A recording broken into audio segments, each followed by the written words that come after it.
आज शनिवार का दिन है, जिस दिन अपन इस दरिद्रता से मिलने के लिए पीपल के पेड़ के नीचे आए हैं। हिंदू धर्म में ये दिन पीपल के वृक्ष के लिए पूजनीय होगा। जो भी शनिवार के दिन पीपल के वृक्ष की पूजन करेगा, दूध चढ़ाएगा या मिष्ठान का भोग लगाएगा, लक्ष्मी और नारायण उसके घर में प्रवेश कर जाएगा। लक्ष्मी और नारायण उसके घर में प्रवेश करेगा। पुराण की कथा कह रही है कि दुनिया के सारे तीर्थ नहीं जा सकते, पृथ्वी की सारी नदियों में स्नान नहीं कर सकते, पवित्र नदियों में आप स्नान नहीं कर सकते, या किसी भी तीर्थ में जाकर एक रात्रि भी विश्राम नहीं कर सकते, या हमने जिंदगी में कोई दान करा ना करा, कोई पुण्य करा ना करा, कोई सत्कर्म करा ना करा, कोई शास्त्र पढ़ा ना पढ़ा, कोई शास्त्र सुना ना सुना, उसके बाद भी शिव महापुराण की कथा कहती है कि एक दिन में अगर मात्र एक बार भी आप शंकर के शिवालय में प्रवेश कर गए या मंदिर में प्रवेश कर गए तो सारे तीर्थ, सारी नदियां, सारे सरोवर, सारी बावड़ी, सारे तालाब, सारे कुंड के स्नान का पुण्य, दान का पुण्य प्राप्त हो जाता है। केवल शिव तत्व को प्राप्त कर लेने। शिव महापुराण की कथा कह रही है कि घर में जो दिया होता है वो दीपक भी कोई साधारण नहीं होता, उस दीपक की भी महत्वता है, उस दीपक का भी वर्णन है। महाराज एक बात और बहुत अच्छे से सुनिएगा, शायद आपकी जिंदगी को सवाल हो, शायद आपके जीवन को सवाल हो। मेरी जीजियों, मेरे जीजाओं, मेरी बेटियों, बेटाओं, कभी मौका लगे शंकर भगवान के शिवलिंग के पास में आप बैठे हैं। यहां तक शास्त्र कहता है कि घर में अगर किसी को बहुत तेज बुखार आ गया है, बहुत तेज बुखार, और बच्चा उस बुखार में तप रहा है, बहुत तप रहा है, महाराज तुम जिस दिए में भगवान की आरती उतारते हो, जिस दिए से तुम भगवान की पूजन करते हो, कभी मौका लगे और आप पूजन करने के लिए गए, कभी पूजन करने के लिए, और आपको शंकर भगवान के शिवलिंग के पास में या शंकर भगवान के शिवलिंग के ऊपर कनेर का अगर पीला फूल देखा है ना आप लोगों ने, अरे बोलो तो जमके, देखा है? कनेर का यदि पीला फूल शिवलिंग के आसपास में या शंकर भगवान के ऊपर कहीं रखा हुआ भी दिख जाए, विषम परिस्थिति हो, बहुत हिम्मत ना हारते हुए, तभी भगवान अकेले में एकांत में आप पहुंचे उनके पूजन के लिए, कनेर का पुष्प वहां रखा है, चाहे वो जलाधारी पर रखा हो, चाहे वो शिवलिंग के पास में रखा हो, शिवलिंग पर रखा हो, उस कनेर के पुष्प को अगर आप 5 जगह पर स्पर्श कराकर अपने हृदय की बात कहकर वापिस महादेव को समर्पित कर देते हो, तो भी मेरा महादेव तुम्हारे दुख का निवारण कर देगा। अब वो 5 स्थान, पहला गणेश जी का जो स्थान होता है वह जगह, दूसरा षडानंद कार्तिक, तीसरा अशोक सुंदरी वाला, चौथा जलाधारी जो ऊपर से बूंद बूंद जल नीचे गिरा रही है, जया, विषहरा, शामली बारी, दौतली, देव, शंकर जी की 5 बेटियों का, और 5वें नंबर का है शंकर भगवान के, जो कैसे वर्णन किया जाए, त्रिशूल के 3 भाग होते हैं। करें दर्शन आप लोगों ने, ये से सामने त्रिशूल लगा है, इस त्रिशूल के ऊपर देखेंगे तो 3 भाग दिख रहे हैं, नजर आ रहे हैं सबको? त्रिशूल का जो 3 भाग होता है, उस 3 भाग का जहां ज्वाइंट होता है, जहां मिलता है, एक जगह पर देखो तीनों भाग एक जगह पर मिले हुए, 3 भाग का जहां मिलन होता है, 5वां स्थान, ये 5वां स्थान, यहां पर स्पर्श कराकर शिवलिंग पर अपनी कामना कर श्री शिवाय नमस्तुभ्यम कहकर बाबा से अपने मन की बात कहकर जो समर्पित कर देता है, हम 3 महीना भी नहीं कहेंगे, हम तो कहेंगे अगर ज्यादा दुख है 3 दिन इंतजार करना, मेरा बाबा उस दुख को मिटाएगा। 3 महीना बहुत दूर, पर करना है दिल से। और कई तरह के दीपक होते हैं, दीपक का भी विधान वर्णन किया गया, उस दिए का भी वर्णन किया गया। यहां तक शास्त्र कहता है कि घर में अगर किसी को बहुत तेज बुखार आ गया है, बहुत तेज बुखार, और बच्चा उस बुखार में तप रहा है, बहुत तप रहा है, महाराज तुम जिस दिए में भगवान की आरती उतारते हो, जिस दिए से तुम भगवान की पूजन करते हो, उस दिए की बत्ती को नीचे डाल दीजिए और उस दिए को पानी की बाल्टी में धो दीजिए। कौन सी बाल्टी में? जिस बाल्टी के पानी से आप बच्चे को स्नान करा सको, महाराज केवल भगवान पर से ले जाकर, पास में से ले जाकर उस बाल्टी में थोड़ी देर डाल दो और उस बाल्टी के पानी से उस बच्चे को स्नान करा दीजिए। 15 से 20 मिनट, आधा घंटा लगेगा बच्चे का। बड़ी बेचैन दिख रही हो तुम, क्या बात है? पार्वती जी कहती है, देवव्रत, कश्मीर प्रदेश का एक भक्त देवव्रत बेलपत्री के वृक्ष के नीचे बैठकर आपका मंत्र जाप कर रहा है। मैं आपको जगाना नहीं चाहती थी, पर बेलपत्री के वृक्ष के नीचे लक्ष्मी झाड़ू लगाती है, सरस्वती वीणा बजाती है, इंद्राणी उस बेलपत्री के वृक्ष के नीचे जल का सिंचन करती है, 33 कोटि देवी देवता उस बेलपत्री के वृक्ष की जड़ में विराजमान होते हैं।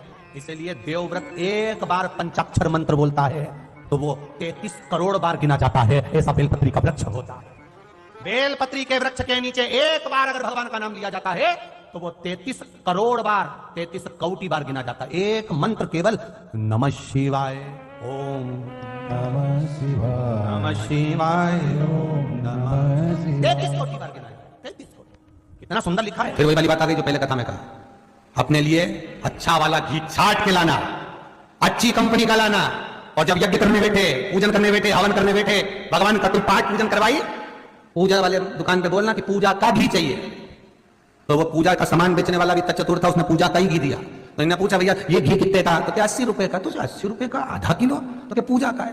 भारत की भूमि पर, मृत्यु लोक में, पूरे विश्व में ऐसे कई घर हैं जिनके घर में गुजारा करने की भी आफत है, पहनने के कपड़े नहीं, किसी के यहां पर भोजन नहीं, किसी के यहां जमीन नहीं, किसी के यहां दुकान नहीं, कोई कोई पूरी जिंदगी किराए के मकान में निकाल देता है।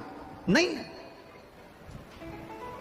मेरा एक निवेदन है, इस कथा को जितने छत्रपति संभाजी नगर के श्रोता भाई बहन श्रवण कर रहे हैं उनसे निवेदन करूंगा, आप हाथ का ठेला लगा रहे हो, सब्जी का ठेला लगा रहे हो, फल का ठेला लगा रहे हो, धक्के की जिंदगी जी रहे हो, दरवाजे पर बैठे हो, कहीं ना कहीं तुम दास्य भाव की जिंदगी जी रहे हो, तकलीफ में जिंदगी जी रहे हो, बहुत दुख की जिंदगी जी रहे हो, बहुत कष्ट की जिंदगी जी रहे हो, उनसे केवल निवेदन करूंगा 3 महीने 2 जगह पर जल चढ़ाना प्रारंभ कर दीजिए, केवल 3 महीने। एक शंकर भगवान के शिवलिंग पर, दूसरा बेलपत्री के पेड़ के नीचे, 2 जगह पर जल चढ़ाना 3 महीने लगातार चालू कर दो, बाबा तुम्हारा हाथ पकड़कर तुम्हें उन्नति की सीढ़ी पर चढ़ा देगा। हमें कोई चमत्कार करना नहीं आता, और ना हम कोई तंत्र विद्या या मंत्र विद्या जानते हैं, ना हमारे पास में बेल है, ना हमारे पास में भभूति है, हमारे पास में तो केवल शिव का नाम है। आप श्री शिवाय नमस्तुभ्यं बोलो, ओम नमः शिवाय बोलो, नमः शिवाय बोलो, चाहे महामृत्युंजय मंत्र बोलो, उसका स्मरण करते करते भगवान शंकर के शिवलिंग पर जल, और उसी पात्र में जो जल तुमने शंकर जी को चढ़ाया उसमें से बचा हुआ थोड़ा सा जल बेलपत्री के पेड़ के नीचे चढ़ाना प्रारंभ कर दो। अलग से बेलपत्री के पेड़ के नीचे चढ़ाने के लिए अलग से लोटा भर के जल जरूरत नहीं पड़ेगी। जो तुमने शिव जी को जल चढ़ाया, जो तुमने देवादिदेव महादेव को जल चढ़ाया, बस उसी पात्र का जल शंकर जी को चढ़ाओ, उसमें से बचा हुआ थोड़ा सा जल बेलपत्री के वृक्ष के नीचे चढ़ाना प्रारंभ करना। कौन सा बेलपत्री का वृक्ष? जिसकी छाया आपके ऊपर आ रही हो।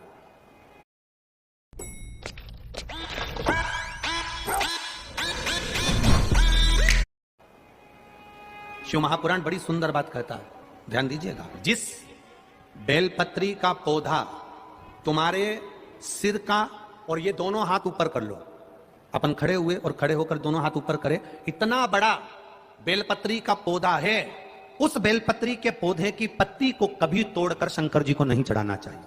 ध्यान रखना, कितना बड़ा पौधा। आप खड़े हो जाओ और खड़े होने के बाद आपका हाथ ऊंचा कर लेना, इतना बड़ा पौधा है, उस पौधे की पत्ती बेलपत्री को तोड़कर शंकर भगवान को कभी नहीं चढ़ाना। शंकर भगवान को उस बेलपत्री को, उस वृक्ष की पत्ती को तोड़ना चाहिए जो वृक्ष तुम्हारे हाथ से थोड़ा सा ऊंचा हो, जिसके लिए तुम्हें हाथ और ऊंचा करना पड़ रहा हो। जैसे एक बच्चा अपनी मां की गोद में बैठने के लिए दोनों हाथों से उचकता है, आवाज लगाता है, उचकता है, आवाज लगाता है, हाथ ऊपर करता है, तो मां उस बच्चे को गोदी में ले लेती है। उसी तरह उस बेलपत्री के वृक्ष की पत्ती तोड़ना चाहिए जिसने थोड़ी उन्नति कर ली हो, जो थोड़ा ऊंचा हो गया हो। तुम उसको पाने का प्रयास करो तो भगवान भी तुम्हें अपनी गोदी में ले ले। ऐसे वृक्ष की पत्ती तोड़। अब तुम छोटा सा पौधा, बिल्कुल जरा सा पौधा, उसी की पत्ती तोड़कर महादेव को चढ़ाओगे, ये श्रेष्ठता नहीं। यदि बेलपत्री का पेड़ आपके यहाँ है, और मान लो कई लोग बेलपत्री गमले में लगाते हैं या छत के ऊपर लगा देते हैं, बेलपत्री का वृक्ष जो होना चाहिए वो घर के ठीक पीछे की बात हो, पीछे की। या बेलपत्री का वृक्ष अगर पीछे नहीं है तो आप अपने घर से जब बाहर निकलते हैं तो राइट हैंड की ओर बेलपत्री का वृक्ष होना चाहिए। आप जब घर से प्रवेश कर रहे हैं, बाहर की ओर निकल, वो सुख का अनुभव करें। यदि घर से निकलते समय बेलपत्री का पेड़ लेफ्ट में अगर आता है, आप जिस घर से निकल रहे हो लेफ्ट में अगर बेलपत्री का पेड़ आता है, तो आप 1 रुपए कमाएंगे, 1.25 रुपए खर्च होगा, पैसा हाथ में टिकेगा नहीं। घर में 10 लोग भी कमा रहे हैं तो पैसा घर में दिखेगा नहीं, आएगा जरूर, सारे काम होंगे पर टिकेगा नहीं। यदि लेफ्ट में राइट भाग का बेलपत्री, सुख का अनुभव। बेलपत्री का वृक्ष घर में लगाओ तो घर के पीछे के हिस्से में लगाना चाहिए, और ऐसी जगह नहीं लगाना कि जहां पर बेलपत्र में गंदा पानी जाए या कोई गंदी वस्तु उसके नीचे पड़ी। 33 करोड़ देवी देवता बेलपत्री के पेड़ के नीचे सोमवार के दिन, कोई रविवार के दिन, कोई मंगलवार, कोई बुधवार, कोई गुरुवार, कोई शुक्रवार, कोई शनिवार के दिन बेलपत्री के नीचे आकर 33 करोड़ देवी देवता हो तप करते हैं, साधना करते हैं। बेलपत्री के पेड़ का बड़ा प्रमाण है। एक बेलपत्री ऐसी होती है जो कि शंकर पर अगर चढ़ी हुई है तो वापिस उतार कर धोकर फिर शिव को चढ़ा सकते हैं।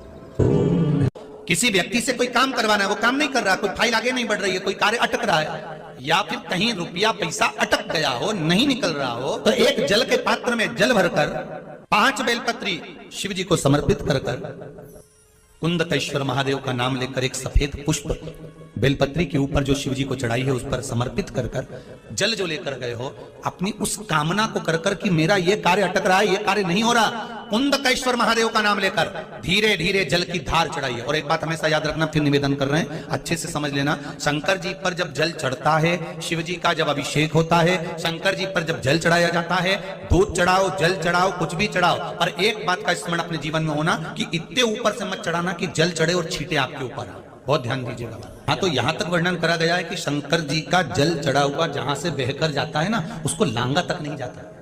यहाँ लांगते हैं क्या? नहीं ना, परिक्रमा भी करेंगे तो वहीं से लौट कर वापस कर जाएंगे। शिव जी का जहां से जल बहकर जा रहा हो, चढ़ा हुआ जल जहां से बहकर जा रहा हो, उसको लांगा तक नहीं जाता। और कई लोग बड़े बड़े आनंद में शंकर जी पे इतनी ऊपर से जल चढ़ाएंगे तो वो छींटे पूरे अपने ऊपर आना चाहिए, शरीर पर आना चाहिए। नहीं, उसका दोष है हमारा, उसका दोष है। आप भगवान को अगर जल चढ़ाओ, दूध चढ़ाओ, तो मान लो अगर जैसे एक सरल भाषा में समझ लो और अच्छे से, कि जैसे ये शिवलिंग है शंकर जी का, ये शिवलिंग है, और आप जल चढ़ा रहे हो तो इतनी ऊपर से छोड़ोगे तो पानी का छींटा तो अपने ऊपर आएगा, पर वही जल, वही दूध, वही सामग्री आप शिवलिंग से थोड़ी सी दूरी बनाकर अगर आप समर्पित करेंगे तो बाबा उसको स्वीकार भी करता है और आनंद की अनुभूति भी होती है, कार्य में सिद्धता भी आती है, कार्य में उसकी सिद्धता भी।